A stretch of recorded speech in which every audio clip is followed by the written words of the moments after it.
दोस्तों, आज की कहानी मज़ेदार होने वाली है। आज का टॉपिक है सीधे उंगली से घी ना निकले तो उंगली टेढ़ी करनी पड़ती है। तो चलिए कहानी को शुरू करते हैं। महेश अपनी पत्नी सीमा और अपनी माँ के साथ रहता था। गर्मियों की छुट्टी में महेश की बुआ फूफा अपने लड़के सोनू के साथ उसके घर रहने आए। घर आते ही फूफा जी महेश से बोले कि यहाँ तो बहुत गर्मी है, घर में कोई एसी नहीं है क्या? महेश की माँ ने बोला, भाई साहब, अभी कुछ दिन पहले ही महेश ने अपने कमरे में एसी लगवाया है। यह सुनते ही फूफा जी अपने बेटे से बोले कि सारा सामान महेश के कमरे में ले गए। महेश और उसकी पत्नी सीमा चुप रहे, क्योंकि उसने सोचा कि कुछ दिनों की बात तो है। इस तरह बुआ फूफा जी को महेश के घर रहते 1 महीने हो गया। महेश ने अपनी माँ से पूछा कि बुआ जी कब जाने वाली हैं? हम कब तक ऐसे ही हॉल में सोकर अपना गुजारा करेंगे? महेश की माँ बोली, बेटा, रिश्तेदारी का मामला है, हम कुछ कह भी तो नहीं सकते। महेश की पत्नी सीमा बोली, वह तब तो ठीक है, लेकिन उनका छोटा लड़का सोनू सारा दिन घर में उधम करता रहता है।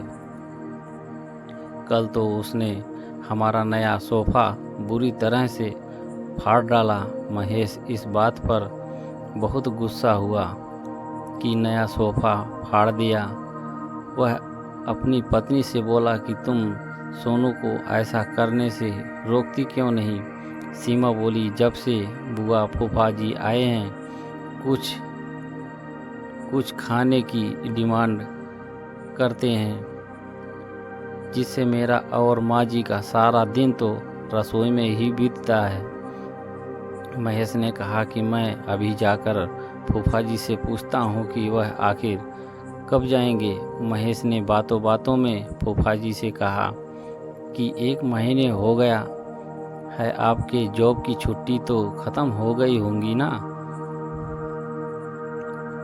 फूफा जी बोले, महेश, मैंने जॉब तो कब की छोड़ दी। अब तो मैं बिजनेस करता हूँ और अब इस शहर में भी कुछ बिजनेस खोलने की सोच रहा हूँ।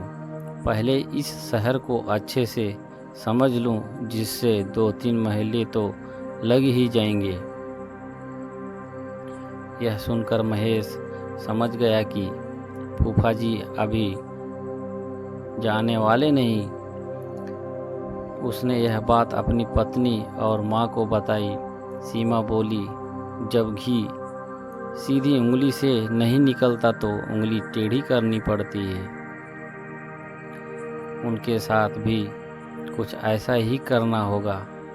आप यह काम अब मुझ पर छोड़ दीजिए। उसी रात बुआ और फूफा जी छत पर थे। तभी उनका लड़का सोनू चिल्लाता हुआ उनके पास गया और बोला कि मैंने अभी एक चुड़ैल को देखा है। तभी एक चुड़ैल वहाँ आ गई और बुआ और फूफा जी को बोली कि तुम में से कौन पहले मेरा भोजन बनना चाहेगा।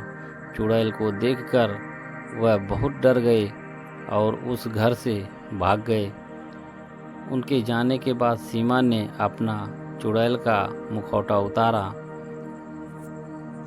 बुआ के परिवार के जाने के बाद सबने चैन की सांस ली। सीमा की सास ने सीमा से कहा कि तू तो बड़ी अच्छी चुड़ैल बनती है। यह कहकर सब हंसने लगे। दोस्तों, इससे हमें सीख मिलती है। इस कहानी से हमें सीख मिलती है कि हमें किसी भी रिश्ते का गलत फ़ायदा नहीं उठाना चाहिए। जिस तरह बुआ ने परिवार ने अपने रिश्तेदारी का गलत फ़ायदा उठाया और दूसरों को परेशान किया। दोस्तों, अगर कहानी अच्छी लगी हो तो हमारे YouTube चैनल को लाइक और सब्सक्राइब करें, ताकि आपको ऐसी बहुत सारी कहानियाँ सुनने को मिलती रहें और सबसे पहले मिले। धन्यवाद।